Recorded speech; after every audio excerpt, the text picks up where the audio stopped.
오늘 하는 얘기는 그 전체 맥락적인 설명을 먼저 하고자 하는 목표에서 만들었기 때문에 그렇고요. 아마 세부 수업 강의로 들어가기 시작하면은 뭐 그 하나의 알고리즘 내부의 뭐 코드 보고 이러다 보면 맥락의 길을 좀 잃어버릴 수가 있어요. 그래서 그 전에 한번 전체 맵을 좀 보고, 그 다음에 한 걸음씩 안으로 들어가는 거를 목표로 하려고 합니다. 네. 데이터 마이닝. 데이터 마이닝에 대해서 설명을 할게요. 아까 빅데이터가 이해가 잘 되셨으면 데이터 마이닝도 잘 따라오실 거라 생각을 하고 하겠습니다. 이게 데이터 마이닝 같은 경우에는 이제 뒤로 가면 갈수록 코드들을 실제로 구현을 하고 본인이 연구하는 분야의 데이터를 분석을 하면서 훨씬 더 이해도가 많이 올라가고 그 다음에 그거를 토론하고 논의하는 과정에서 훨씬 더 많이 실력이 올라갑니다. 그걸 통해서 나중에 이제 현업에서 어떤 데이터 마이닝 기술을 쓸 것이냐 이런 결정들을 좀 빨리 할 수 있게 하려고 하는 거고요. 데이터 마이닝은 이제 데이터에서 인사이트를 도출하는 과정이라고 표현을 할 수 있을 것 같아요. 우리가 알고 있는 데이터 마이닝이 생긴 지가 그렇게 오래되진 않았어요. 오래되진 않았고, 이게 다 이제 역사적인 이유가 좀 있긴 합니다. 그래서 우선은 실은 인간이 지식을 탐하는 데 있어서는 그 역사도 그렇게 또 오래되긴 했지만 또 지금과 같은 방식으로 우리가 지식을 탐하는 거는 오래되진 않았어요. 원래 이제 그리스 시대에 우리가 이제 철학자들을 놓고 보면 이제 그 소크라테스부터 시작해가지고 플라톤, 아리스토텔레스에 이어지는 모든 철학자들이 형이상학이라는 표현들을 되게 많이 썼어요. 이게 뭐 이데아론 이런 것들 학교 다닐 때 배웠었죠. 뭐냐면 정답이 있다는 거예요. 그러니까는 절대적 지식, 절대적 선이 존재하고 그리고 그것들이 비추는 그림자와 형상이 이제 우리가 눈에 보이는 것들이다. 그래서 그 절대적 진리를 추구해야 된다라는 게 이제 기본적인 서양의 철학 사상이었고요. 그거와 괴를 같이 해서 로마 시대 때 갑자기 등장한 게 이제 크리스트교입니다. 네. 크리스트교가 나타나면서 이제 유일신 그 종교에 대한 철학이 같이 이 그리스 철학하고 맞물리면서 어, 절대적인 지식이 존재한다. 성경이겠죠. 네, 성경이라는 절대적 지식이 존재한다는 가정하에 실은 유럽에서 더 이상의 지식 추구가 일어나진 않았어요. 성경을 분석하고 해독하고 그 말씀을 따르는 것으로 기본적인 이제 모든 지식의 방향성이 진행이 됩니다. 진행이 되는데 언제 이제 문제가 생기기 시작하냐면은 당연히 뭐 르네상스 시대가 지나고 나서 여러분들이 잘 아는 출판 인쇄술이라고 하는 인쇄술 기술들이 발전을 하면서 유럽에서 미친 듯이 찍어낸 책이 있어요. 성경이에요. 왜냐하면 기존의 성경은 이 성직자들에 의해서만 다뤄졌고 그 성직자들이 그 성경을 기준으로 해서 판결을 내렸습니다. 그러니까 판사였죠. 그러니까 그 성경은 아무도 못 봤어요. 성직자들 외에는 우리가 필사본을 가지고 있기 때문에 필사본을 가질 수 있는 사람이 극히 제한적이었어요. 그래서 그들에 의해서 대부분의 모든 지식이 판단되고 결정되는 그런 사회에서 살다가 출판 인쇄술이 생기면서 어떤 현상이 일어나냐면은 성경을 마구마구 찍어내기 시작합니다. 그 찍어낸 성경을 누가 제일 열심히 봤냐면은 각 대학의 교수님들이, 학자들이 미친 듯이 읽기 시작했어요. 그러면서 기존의 성직자들이 했던 얘기가 거짓이구나라는 거를 알게 되고 기독교 혁명이란 게 일어납니다. 지금 우리가 얘기하는 개신교라고 하는 종교가 그때 이제 시작이 된 거예요. 그렇게 해서 이제 변화가 일어났다 보니 어떤 문제가 생겼냐면 절대적 지식에 대한 의심이 시작이 됐어요. 그러니까 기존에는 지식이라는 건 이제 형이상하게 이데아가 존재하기 때문에 그 이데아를 찾아내고 그 이데아의 말씀이 담겨 있는 성경의 말씀을 믿으면 되는 거였는데 아닌 게 밝혀진 거죠.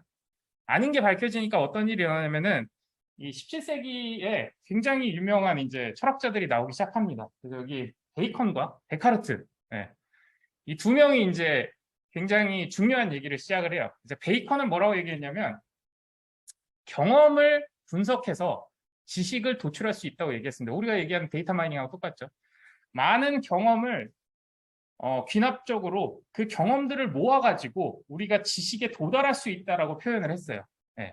근데 그거에 대한 회의론자들이 나오기 시작합니다. 네가 경험할 수 있는 게 한계가 있는데 그렇게 추론한 게 과연 정답일까? 예, 우리 블랙스완 같은 얘기들 있잖아요. 예, 정답일까? 라는 회의론이 나왔고, 데카르트는 반대로 굉장히 논리적인 사고를 통해서 정답에 도달할 수 있다라는 합리주의를 얘기를 해요. 예, 그래서 이때가 정말로 유럽 사회에서는 지식이란 무엇인가, 지식이란 무엇인가에 대한 굉장히 많은 논쟁들이 일어나면서 양쪽에서 지식을 탐구하는 방향성이 생겨납니다. 한쪽에서는 귀납적으로, 한쪽에서는 연역적으로. 예, 그래서 데카르트는 나는 생각한다, 고로 존재한다 라고 표현할 정도로 존재란 무엇인가조차도 사고에 의한 체계로 논리적으로 해석하기 위한 노력들을 합니다. 이 두 합리주의와 경험주의가 만나면서 다양한 학문들이 발전을 하기 시작해요.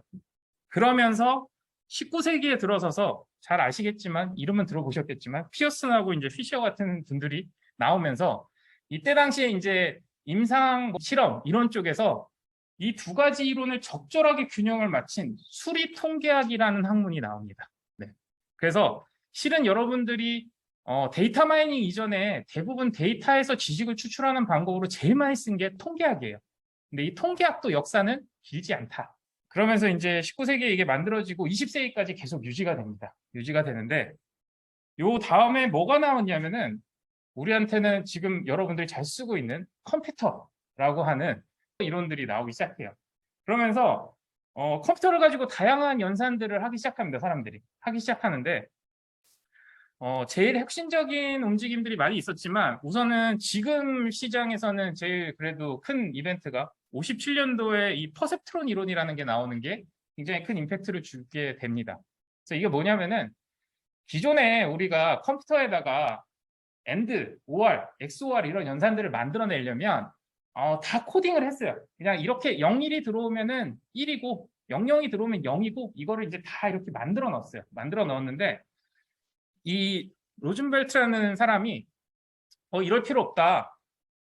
이렇게 알고리즘으로 짜놓으면 내가 AND라는 연산을 계속 주입해주면 얘가 AND로 바뀐다. OO라는 연산을 계속 주입해주면 OO로 바뀐다. 내가 이 알고리즘을 찾았다. 학습이라는 과정을 찾아냈다. 라고 발표를 했어요. 실제로 작동을 잘합니다. 이건 우리가 수업 시간에 직접 구현을 해서 눈으로 볼 거예요. 네. 그래서 잘 구현이 됐는데 이때 이제 이슈가 하나 터집니다. XOR은 못 맞추잖아. 라는 이제 AND, OR 나머지 연산들은 뭐 이런 것들은 선형 연산인데 이 XOR 같은 경우에 이제 비선형 연산이 되다 보니까는 못 맞추잖아 라는 질문을 던지게 돼요. 62년도에 같은 분이 논문 발표를 합니다. 이거를 단층이 아니라 다층으로 구성하면은 XOR도 맞출 수 있어 라고 발표를 해요. 어떻게 학습하는데 그건 모르겠어. 그건 모르겠다. 대신 학습만 되면 얘가 무엇이든지 학습이 가능하다 라는 것까지 발표를 하고 이제 많은 연구원들이 뛰어듭니다. 이거를 밝혀내기 위해서 엄청나게 시도를 하는데 대부분 다 실패를 해요.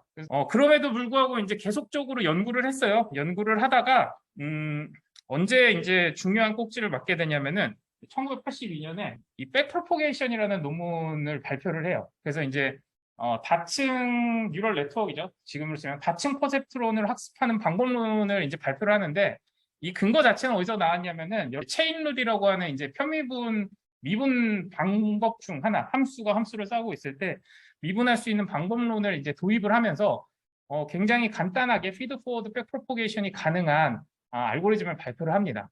그러면서 다시 각광을 받기 시작해요. 네. 근데 그 시기에는 정말 많은 알고리즘들이 시장에 나오기 시작했어요.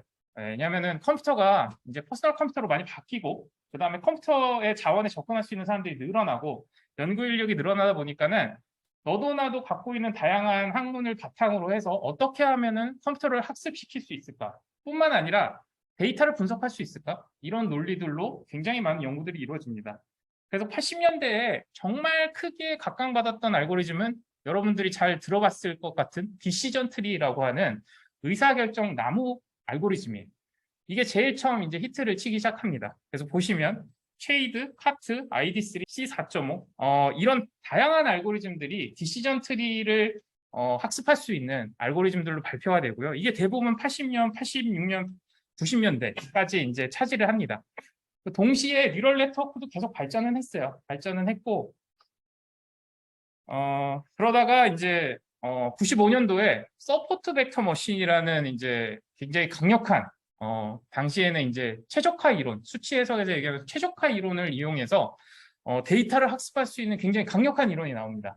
그리고 이 서포트 벡터 머신을 주장하는 쪽에서는 굉장히 합리적으로 발견되어 있는 데이터의 그 로컬 옵티멈이 아니라, 그러니까는 잘못된 정답이 아니라 굉장히 글로벌 옵티멈에 가까운 것을 수학적으로 밝혀낼 수 있다라고 주장을 하기 시작합니다. 그리고 수학적 논리가 되게 탄탄해요. 네, 탄탄해서 굉장히 강력한 힘을 발휘하기 시작해요. 90년대 후반부부터.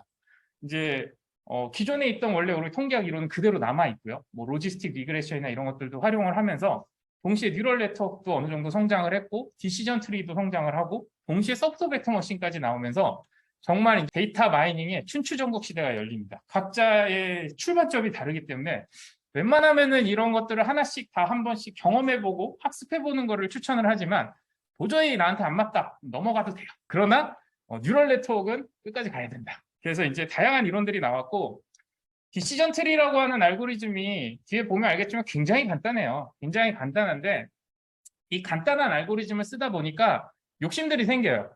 간단하다 보니 다른 알고리즘들에 비해서 조금 단점을 많이 가지게 돼요. 왜냐하면 너무 과적합을 한다거나 아니면 학습률이 떨어진다거나 단순하니까. 네. 이런 문제들이 계속적으로 발생하는 과정 중에 이거를 좀 개선할 수 있지 않을까라고 해서 앙상블 모델이라는 게 이제 나오게 됩니다. 그래서 나중에 뒤에서 아주 상세하게 우리가 이제 공부를 하겠지만 먼저 나온 게 실은 베깅이고요. 그 다음에 부스팅이 바로 따라 나왔고 그 다음에 랜덤 포레스트가 이제 베깅 계열 알고리즘으로 굉장히 발전된 형태로 나왔고 여전히 잘 쓰이고 있고요. 그 다음에 XG 부스트가 이제 부스팅 알고리즘 쪽에서 나왔습니다. 그냥 간단하게 설명하자면은 베깅은 뭐냐? 조그만 디시전 트리들을 모아놓고서는 베깅은 야 투표하자. 전혀 다른 디시전 트리를 한 100개 모아놓고 자 51명 이상이 손드는 걸로 나는 그걸 따를게 라고 하는 게 베깅 이론이라고 보시면 돼요. 부스팅은 뭐냐면은 1번부터 쭉 줄 세워놓고 네가 맞춰봐. 틀린 것 그 다음 네가 맞춰봐. 틀린 것 그 다음 네가 맞춰봐. 하는 식으로 이제 재검증을 계속 시키는 거예요. 그렇게 해서 만드는 게 부스팅 알고리즘이에요. 근데 뭐 약간의 차이들은 있지만 그런 개념으로 학습이 되게 쉬운 디시전 트리라는 알고리즘을 여러 개를 깔면서 굉장히 강력한 학습 알고리즘을 만들어냈어요. 그리고 이것들은 지금도 실은 이 XG 부스트나 랜덤 포레스트 같은 경우에는 나온 시기가 2000년대에 나왔어요. 2000년대에 나오면서 아까 얘기했던 뉴럴 네트워크가 80년대 백프로포게이션 이론에 의해서 어느 정도 올라갔지만 어디까지 올라갔냐면 많이 못 올라갔어요. 그 한계점에 도달해 있었어요. 그거를 서포트 벡터 머신이라는 애가 더 강하게 치고 나가면서 내가 승자야! 라고 달리고 있던 상황이었어요. 그러면서 뭐 나이브 베이지안이니 베이지안 네트워크니 이런 것들이 이제 막 시장에 나오던 과정 중에 이 랜덤 포레스트하고 XG 부스트가 압도적인 성능을 발휘를 합니다. 네. 그래서 앙상블이 답이구나. 이제 더 이상 하나의 알고리즘이 완벽할 수 있는 시대는 없다. 그러면서 이제 그때 당시에 나온 논문들이 이런 것들이 현실 세계의 문제, 이 클래시피케이션 문제라는 거를 해결하기 위해서 이제 정말 수백 개의 이 알고리즘들이 필요한가라는 거를 가지고 논문을 발표를 했어요. 이런 논문들이 굉장히 많이 나왔습니다. 이제 여기는 지금 보시면 179개의 알고리즘들로 이제 17개 알고리즘 이걸로 이제 데이터셋 121개 데이터셋을 다 분석을 했어요. 엄청나게 많은 대규모의 연구실들이 모여가지고 이거를 다 한 다음에 결론이 뭐였냐면 모든 리얼 데이터를 어디서나 다 비타는 하나의 알고리즘은 존재하지 않는다가 결론이었어요. 결과적으로 문제가 뭐냐, 어떤 데이터냐, 어떤 과제냐에 따라서 이 많은 서로 다른 알고리즘들이 서로 경합할 수밖에 없다라는 게 이때의 결론이었고 그거를 해결하기 위해서 앙상블을 더 구조하자라는 것들로 이어졌습니다. 그래서 앞에 보시면 이제 디시전 트리가 앙상블이라는 모델을 제안을 하긴 했지만 이 앙상블은 디시전 트리에 꼭 귀속되는 건 아니에요. 베깅 부스팅 우리가 생각해보면 되게 단순하잖아요. 그래서 이거는 저희가 메타 알고리즘이라고 표현을 하고 이 메타 알고리즘은 베깅과 부스팅을 다른 걸로 써도 돼요. 뉴럴 네트워크로 베깅 부스팅 써도 돼요. 대신 속도가 너무 느리다. 네, 기본 학습이 오래 걸리니까. 그래서 디시전 트리를 쓰게 되는 거고 그러면서 이게 지금 보시면 2014년인데 이게 조금 논문이 늦게 나온 거예요. 실은 여론은 그 전에 조성이 됐고, 예, 조성이 됐고, 그래서 아 이게 한계구나. 그래서 앙상블이 대세다. 우리 앙상블로 갑시다. 무슨 얘기냐면은 더 이상 집중해야 될 알고리즘이 없는 거예요. 없어지고 지금 나와 있는 것들을 잘 조합해서 쓰자라는 이제 시대가 열립니다. 근데 그때 2012년 알렉스넷이라고 하는 알고리즘이 튀어나와요. 뉴럴 네트워크에 막혀있던 모든 그 맥을 다 뚫어줍니다. 네. 오늘 다 채여 있었는데 뉴럴 네트워크가 다 막혀 있었는데 막혀 있는 모든 그 맥을 다 풀어주면서 갑자기 올라가요. 또 보시면 우리가 인공지능 같은 경우에는 이제 데이터셋이 있고 그거를 연간 단위로 이런 대회들을 되게 많이 열어요. 대회들을 많이 여는데 당시에 이제 2010년, 2011년, 12년, 13년 이렇게 해가지고 저게 에러예요. 네, 에러 수치인 거예요. 데이터를 맞춰야 되는데 데이터 에러 수치였고 10년도에 1등 했던 모델이 28.2%, 그 다음에 2011년이 25.8%. 근데 2012년에 갑자기 툭 튀어나온 알렉스넷이라는 게 15.3%라는 말도 안 되는, 이제 15.3이라는 말도 안 되는 혁신을 일으켜요. 네. 그러면서 시장이 깜짝 놀라게 됩니다. 근데 이게 뉴럴 네트워크였어요. 이게 당시에는 이제 CNN 모델, 그래서 이미지넷 클래시피케이션 위드 딥 컨볼루션, VO인데요. 컨볼루셔널 뉴럴 네트워크라고 하는 CNN 모델의 최초 모델이라고 보시면 될 것 같아요. 뭐 그전에도 있었어요. 컨볼루션이 있었는데 학습 방법론이 굉장히 많이 바뀌었습니다. 많이 바뀌면서 이제 알렉스넷이 시장에 나왔고, 문제는 이 알렉스넷이 제안한 것들이 되게 다양해요. 이거는 이제 나중에 우리가 뉴럴 네트워크를 보면서 좀 더 상세하게 보겠지만, 우선은 그 로컬 옵티멀에 빠지는 이슈들, 그러니까는 잘못된 해에서 헤어나오지 못하는 문제들도 뭐 드랍아웃이나 이런 걸로 해결을 했고요. 그 다음에 학습 시간이 오래 걸리는 거, 이런 거는 이제 GPU라고 하는 새로운 프로세스를 이용하면서 굉장히 많이 해결을 했습니다. 그리고 네트워크 구조도 좀 특이했어요. 여러 가지 이제 특히 뭐 액티베이션 함수라고 하는 것들 나중에 공부하겠지만, 네, 거기서 이제 베니싱 문제 이런 것들도 이제 해결이 됐어요. 해결이 되면서 여기서 해결한 모든 문제들이 시장에 엄청난 효과를 발휘하기 시작합니다. 네, 여러분들이 각자 분야가 있으세요, 지금. 각자 분야가 있고 각자 학문을 연구를 하잖아요. 과거에도 다 그랬고요. 각자 자기 학문을 연구하다 보면은 그 연구 이론에서 해결하고자 하는 문제들이 다 있었어요. 다 있었는데 그 문제들을 다 뭘로 해결하고 있었냐면은 통계학이라고 하는 툴로 열심히 해결하고 있었고, 그 이후에는 데이터 마이닝들을 이용해서 하고 있었지만 아까 얘기했듯이 한계에 다 와 있었어요. 아, 그래서 완벽한 해결점은 없구나 라는 걸 하고 있었는데 알렉스넷이 나오면서 사람들이 무슨 생각을 하냐면 되네? 어디까지 되는 거야? 하면서 자기 분야에 뉴럴 네트워크, 딥 뉴럴 네트워크를 도입하기 시작합니다. 그러면서 뉴럴 네트워크가 해결할 수 있는 문제들이 하나씩 하나씩 밝혀지기 시작해요. 솔직히 말하면 아직 10%도 밝혀지지 않았다고 생각합니다. 여러분들이 뉴럴 네트워크를 해야 되는 이유 중에 하나가 너무 강력하기 때문에 여러분들 학문에서 지금 막혀있는 어딘가를 충분히 뚫어낼 수 있고, 그리고 나중에 이제 공부하고 나서 알겠지만 초등학생도 쓸 수 있을 정도로 굉장히 편해서 좀 쉽게 쓸 수 있다. 그래서 앞에서 얘기했듯이 이제 대회 자체가 실은 이미지 인식 대회였어요. 우리 엠리스트라든가 뭐 이미지넷 같은 것들이 이미지를 보고 그 이미지를 클래시피케이션 하는, 이게 뭐냐, 숫자냐, 뭐냐 이런 것들을 이제 구분해내는 대회들이 많다 보니까 실은 딥러닝 알고리즘이 컨볼루셔널 뉴럴 네트워크 이미지를 인식하는데 굉장히 많이 활용이 됐고요. 소타라고 하는 모델들이 있어요. 이게 이런 대회나 이런 어떤 논문 발표를 했을 때 이전에 있는 데이터셋을 학습했을 때 새로운 알고리즘이 더 빗하더라, 더 정확도가 높더라 라는 것들을 계속 발표를 합니다.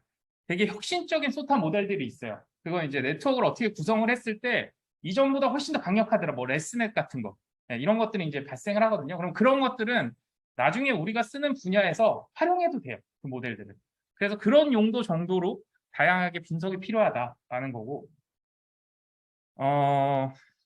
여러분들이 이제 도시 쪽에서 이용하는 데 있어서는 최근에 뭐 지금 뭐 영상 만드는 뭐 디퓨전 모델 이런 데서 많이 쓰고 있는 알고리즘인데 유넷이라는 거를 이제 많이 사용을 해요. 이거는 저희가 수업 시간에 한번 테스트를 할 거예요. 같이 만들려고 하고, 제일 많이 쓰이는 게 이게 항공 영상 사진을 보고 항공 영상만 가지고 토지 이용을 학습하는, 그래서 이 항공 영상을 보고 이게 지금 도시인지 아니면 이제 도론지 학습하는 모델들을 유넷을 많이 씁니다.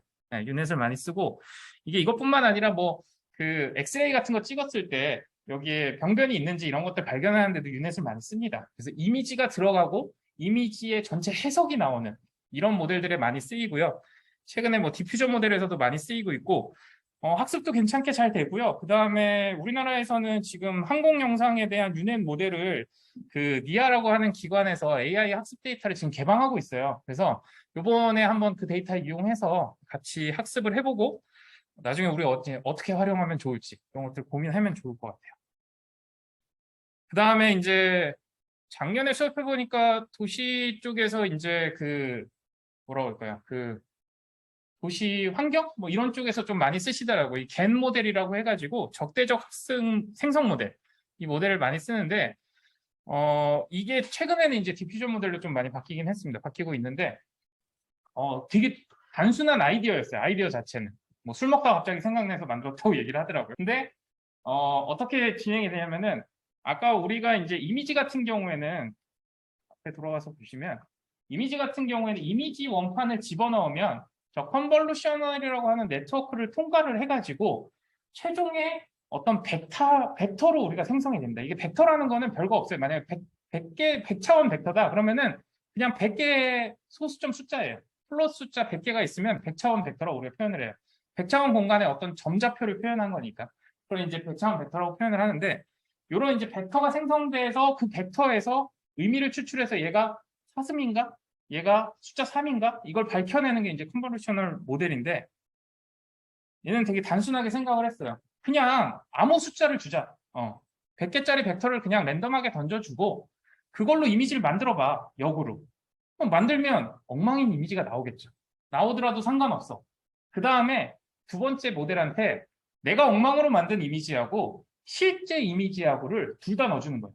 여기는 이미 클래시피케이션이 되어 있어요. 실제 이미지가 1이고 내가 엉망으로 던진 이미지는 0이에요. 잘못된 거짓 이미지니까. 그럼 두 번째 알고리즘이 그걸 한번 구별해봐라. 금방 구별하겠죠. 이미지 같지 않은 이미지니까. 그러고 난 다음에 두 번째 학습할 때는 두 개 모델을 합쳐버립니다. 합쳐버리고 밑에 거는 학습을 안 시켜요. 위에 것만 학습을 시켜요. 뭘로 학습시키냐? 얘를 속여라. 그러면은 그럴듯한 이미지로 점점 변해갑니다. 이걸 무한 반복을 시켜요. 무한 반복을 시키면 이 적대적 생성 모델은 서로 한 명은 경찰이 되고 한 명은 이제 도둑이 돼서 계속 속이고 계속 걔를 다시 밝혀내고 이걸 무한 반복을 합니다. 그러면 어느 순간에 못 밝혀내는 시점이 와요. 그러면은 정말 이미지 같은 게 발생을 합니다. 여기에 이제 그 벡터를 어떻게 생성하느냐 이런 것들에 의해 가지고 내가 원하는 뭐 표정도 만들 수 있고 사람 얼굴을 다양하게 구현도 할 수 있고 이런 형태로 발전을 해요. 듣다 보면 말이 돼? 라는 생각이 들어요. 근데 이게 학습이 돼요. 하다 보면 이게 왜 학습되지? 실은 말 그대로 우리도 다 그래요. 이게 왜 학습되지? 라고 생각을 하는데 학습이 됩니다. 네. 그래서 쓰다 보면 이전 알고리즘들 다 잊어버리기 시작해요. 같은 딥러닝 알고리즘을 어디서 많이 가져갔냐면 이제 시계열 분석에서도 많이 가져갔어요. 이 시계열 분석이 통계학에서도 굉장히 어려운 문제였어요. 저희가 뭐 들어보신 분은 알겠지만 뭐 백색 잡음이라든가 아리마 모델이라든가 뭐 다양한 이제 그 시계열 분석 알고리즘들이 있는데 대부분 제대로 자리 잡지 못해요. 자리 잡지 못하는데 이때 이제 RNN 모델이라는 이것도 할 거예요. 수업 시간에 할 건데 RNN이라는 이제 시계열 분석 모델이 나왔고 그 시계열 분석 과정이 이제 최초에 만약에 뭐 저희가 주식을 분석하는 거예요. 주식을 분석하는데 3년 전에 주가가 마지막 시점에 큰 영향을 미칠까? 못 미쳐요. 못 미치는데 어떤 임팩트들은 미칠 수도 있잖아요. 근데 RNN 모델은 이거를 전달을 잘 못합니다. 전달을 잘 못해서 LSTM이라는 모델이 신규로 더 나왔어요. 그래서 임팩트는 좀 전달하자. 아무리 오래된 기억이더라도 우리가 왜 살아보면 그렇잖아요. 예전에 큰 임팩트가 있었던 사건들은 기억에 남잖아요. 그런 것들은 남겨서 전달해주자라는 LSTM 모델이 나옵니다. 그러면서 시계열 분석 모델들이 굉장히 강력하게 다양한 분석들을 해요. 주가 변동도 예측하고 주식 투자도 하고 실은 로보 어드바이저 이런 데서 많이 씁니다. 네. 그러다가 누가 이걸 갖다 쓰기 시작했냐면은 언어 분석하는 사람들이 이걸 가져다 쓰기 시작해요. 야, 이게 시계열 분석이 되네? 시계열 분석이 돼 보니까 이 시계열을 그대로 끌고 와서 마지막 벡터에서는 뭔가 지금까지 가져왔던 시계열성의 의미를 담고 있겠구나. 걔를 다시 던져주면 번역이 가능하겠네? 라고 하면서 자연어 모델을 학습하기 시작합니다. 그러면서 RNN이나 LSTM 기반의 자연어 처리 딥러닝 알고리즘들이 굉장히 각광을 받기 시작해요. 근데 이 사람들이 이제 언어라는 거는 우리가 엄청나게 많이 쓰다 보니까 모든 회사들이 다 그래서 언어에 막 달려들다 보니까 RNN 안 써도 될 거라는 생각들이 나오면서 이제 어텐션 모델이라는 게 이것도 하나의 임팩트였어요. 어텐션 모델이 나오면서 어마무지한 이제 발전을 가져오기 시작합니다. 이 어텐션 모델이 굉장히 강력한 학습을 하면서 그러면서 지금은 아마 여러분들 들어보셨을지 모르겠지만 GPT나 버트 계열의 알고리즘들이 지금 NLP라고 하는 이제 그 자연어 처리 알고리즘을 거의 다 섭렵을 했어요. 네. 근데 이게 왜 섭렵을 하게? 학습 구조가 되게 단순해요. 가령 버트 같은 경우에는 인터넷에 문장이 두 문장이 연달아 있잖아요. 앞에 문장을 학습해서 뒷 문장을 예측하는 거예요. 그 다음에 어떤 문장의 중간에 단어만 빼버려요. 그리고 그 단어를 찾아내는 거예요. 이게 학습이에요. 그럼 이게 뭐가 장점이냐면 학습 데이터를 만들 필요가 없어요. 그냥 인터넷에 미친 듯이 긁기만 해야 돼요. 위키피디아를 다 긁어가지고 학습시켜도 돼요. 인터넷에 나오는 모든 기사와 문장을 얘한테 다 줘도 내가 학습 데이터셋을 만드는데 들어가는 노동이 사라집니다. 그러다 보니 이 어텐션 모델들이 학습의 폭이 굉장히 넓어지고 그 다음에 굉장히 많은 파라미터를 가지고 엄청난 역할을 하기 시작했고 단지 이 모델들이 비싸요. 네. 학습하는데 아마 최근에 제가 마지막에 들었던 거는 GPT 3 넘어가는 버전이 한 번 학습에 1,500억이 들어요. 1,500억. 여러분들이 할 수 있는 이런 모델들은 이제 우리나라에서도 네이버, 카카오, SKT 정도가 아니면 운영. 여기도 이제 NLP 소타들도 이거 누가 만들어 놓은 건데 고만의 미친놈들 하면서 이제 계속 올라가고 있어요. 이 소타 자체가. 네. 그래서 이 NLP는 이제 그 완전히 이제 규모의 경제로 바뀌었습니다. 여기서 사용된 다양한 이론들에 대해서는 관심을 가져도 되는데 NLP로 뛰어드는 거는 이제 이 알고리즘으로서 도달할 수 있는 영역은 아니다라고 보시면 될 것 같아요. 그 다음에 이제 또 하나의 분야가 저희가 이제 산업공학 이런 쪽에서 어떤 것들이 있었냐면은 그 다이나믹 프로그래밍이라는 것들이 있었어요. 그게 이제 뭐 대기 행렬 이론이라든가 그다음에 공장에서 어떻게 이제 순서를 가져가야 최적화된 모델을 만들 수 있느냐, 아니면 은행에서 대기업을 어떻게 구성을 해야 가장 빠른 시간 안에 이 사람들을 처리할 수 있느냐, 뭐 이런 것들을 밝혀내는 알고리즘들이 있었어요. 그때 이제 다이나믹 프로그래밍이라든가 뭐 몬테카를로 시뮬레이션이라든가 이런 이론들이 있었는데 그거를 뉴럴 네트워크에 도입한 게 저희가 강화학습이라는 알고리즘입니다. 그래서 강화학습이 딱 듣고 나면 사람들이 어떤 알고리즘을 학습시켜놓고 계속 강화시켜 나가네 라고 생각을 하면서 잘못돼서 쓸 수가 있어요. 여러분들도. 내가 뉴럴 네트워크 CNN을 만들어 놓고 얘를 추가 학습시켜서 더 잘 맞추게 했으니까 난 강화학습한 거야. 이러면은 안 되는 거고, 강화학습이라는 건 어떤 주어진 환경 하에서 어떤 조건 하에서 그 시뮬레이션을 해본 다음에 거기서 나온 데이터를 가지고 학습을 하고 그 학습된 결과물로 다시 시뮬레이션을 해보는 거예요. 그러고 나서 그러면은 조금 더 잘했겠죠. 조금 더 잘한 데이터를 다시 모아서 또 강화되는 과정 자체가 전체 학습에 참여하는 걸 저희가 강화학습이라고 표현을 해요. 그래서 강화학습은 누가 제일 이제 임팩트 있게 내나, 역시 구글이죠. 구글의 딥마인드사라는 곳에서 2014년에 발표를 했어요. 이 아타리 게임이라는 게 있는데, 저 아타리 게임이 뭐냐면 옛날 이제 제믹스 같은 게임기에서 이렇게 하는 되게 조그만 저 픽셀이 딱 정해져 있는 크기의 다양한 게임들을 갖고 있는 게임이에요. 저 게임을 어떻게 시작을 했냐면 얘네가 요 게임 화면을 보고 아무것도 안 알려줘요. 아무것도 안 알려주고 네가 할 수 있는 행동은 이 동작, 조이스틱 동작뿐이야. 대신에 타겟은 뭐냐? 저 위에 점수. 저 위에 점수가 높으면 높을수록 긍정적인 거예요. 그러면 얘가 처음엔 랜덤이죠. 화면을 보고 화면 뭔지도 모르겠지만 그냥 이렇게 조작해봐. 죽었어. 점수가 안 나와. 어떻게 조작했더니 괜찮은데? 이걸 무한 반복을 해요. 그렇게 해서 모인 데이터로 학습을 시켜요. 학습을 하고 다시 돌아와서 또 해봐요. 이렇게 하다 보면 어느 순간 얘가 만렙 유저가 돼 있어요. 미친 듯이 게임을 잘합니다. 네. 그게 아타리 알고리즘으로 강화학습을 처음에 주장. 네. 강화학습의 단점은 뭐냐면 현실에 쓰기가 되게 어려워요. 왜냐면 이거 게임이잖아요. 화면이 정해져 있어. 그 다음에 내가 시뮬레이션이라는 행동을 여러 번 반복해서 할 수가 있어요. 게임을 시켜보면 되잖아요. 근데 현실은 불구렁이에 뛰어들어봐 라고 하는 행동을 한 번 하면 죽잖아요. 끝나는 거예요. 그러니까 데이터를 모을 수가 없어요. 그래서 이 강화학습은 현실에 적용하기는 되게 어려워요. 어떤 제한된 환경, 공장이라든가 제한된 환경 하에서 시뮬레이션을 여러 번 돌려볼 수 있는 환경에서만 데이터 수집이 가능합니다. 그래서 그 다음번에 도전했던 게 바둑이었어요. 네, 바둑이었고, 바둑은 약간 경우의 수가 많다 보니까 조금 다양한 알고리즘들을 도입을 해서 하다가 이제 이세돌한테 한 판 졌죠. 네. 뒤에서 거의 건물만큼의 이제 서버실을 가지고 바둑을 뒀는데 사람 한 명한테 졌어요. 져가지고 한 판을 졌어. 한 판을 져서 좌절을 했다가 이제 그 다음에 다시 고쳐 지금은 이제 절대 이기지 못하는 그 알파 제로라는 알고리즘을 내놨고 이제 바둑은 떠났어요. 바둑은 떠나고 이제 그 외에 다양한 분야로 이제 강화학습을 계속 만들어 나가고 있습니다. 네. 그 다음에 이제 여러분들한테 가장 익숙한 알고리즘이 그 알고리즘이라는 밈을 가장 잘 이끌고 있는 네. 유튜브 알고리즘. 이거는 실은 어디서 발생을 했냐면은 옛날에 이제 유통이나 이런 쪽에 경영 MIS 쪽에서 뭘 많이 했었냐면은 어떤 제품을 같이 놨을 때 잘 팔릴까? 이런 것들을 저희가 이제 연관성 분석이라고 해가지고 연관 분석 알고리즘들이 되게 많았어요. 그래서 마트에서 어떤 제품하고 어떤 제품 두 개를 같이 놓으면 잘 팔리더라. 그래서 대표적인 사례로 기저귀랑 맥주를 같이 놓으니까 잘 팔리더라. 왜지? 몰라요. 나중에 보니까 이제 부인이 기저귀 사와라 라고 하는 김에 잡은 김에 맥주까지 해서 남편이 사가더라 라는 게 이제 해석 결과예요. 이런 것들을 분석하는 알고리즘이 있었는데 그거의 발전판이 지금 현재 사용되고 있는 이 추천 시스템이라고 해서 협업 필터링 모델입니다.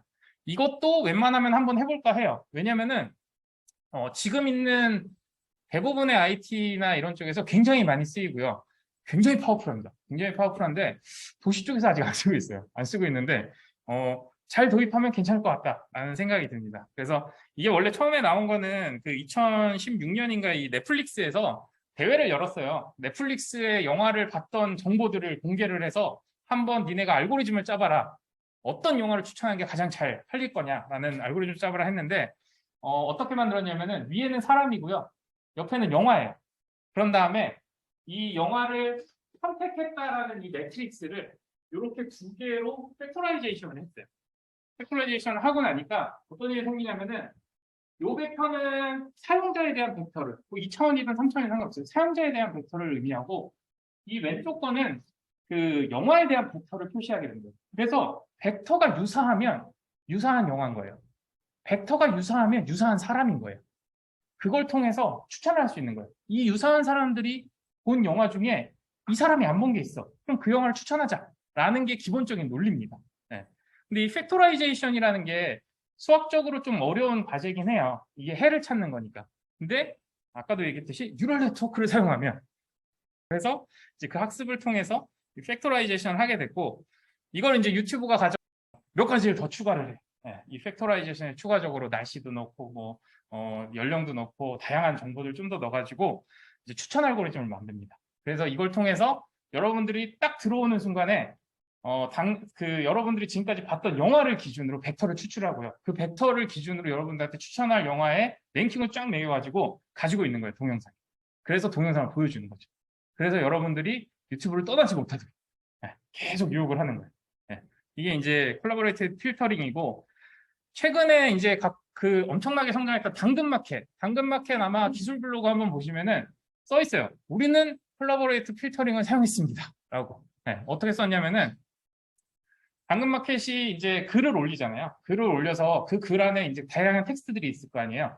그거를 다 추출한 다음에 이 추출한 걸 가지고 뉴럴 네트워크를 통해서 하나의 벡터로 다 바꿔놔요. 벡터로 다 바꿔놓고 그런 다음에 그러면 어떤 글이 올라오면 어떤 벡터가 형성이 돼요. 그런 다음에 그 벡터들하고 그 다음에 사용자들하고 실제 그 글을 조회해서 읽었던 이력들을 다 데이터로 남겨가지고 아까 콜라보레이트 필터링을 만듭니다.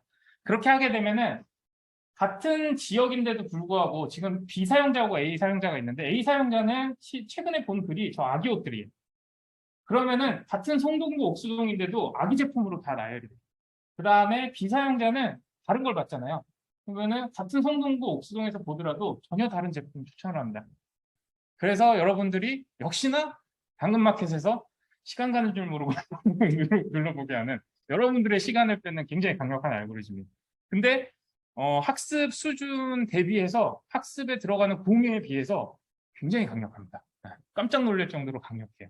그래서 이런 거는 한번 같이 테스트를 하면서 어디에 활용하면 좋을지. 그래서 우리는 아마 저희가 컴퓨터 전문가는 아니고 알고리즘을 우리가 새로 만들 건 아니고 이미 나와 있는 것도 너무 많아요. 너무 많아서 각 분야에서 활용된 사례들을 모아가지고 우리는 어떻게 쓸 건지, 우리의 연구에 어떻게 활용할 건지, 그리고 실제로 우리 코딩을 해볼 수는 있어야 되니까 어떻게 땡겨서 써야 되는지 이런 것들을 고민을 해보고 우리 연구 분야에 다양한 도입을 좀 해보자 라는 게 이번 학기 취지입니다. 네. 하면 데이터 마이닝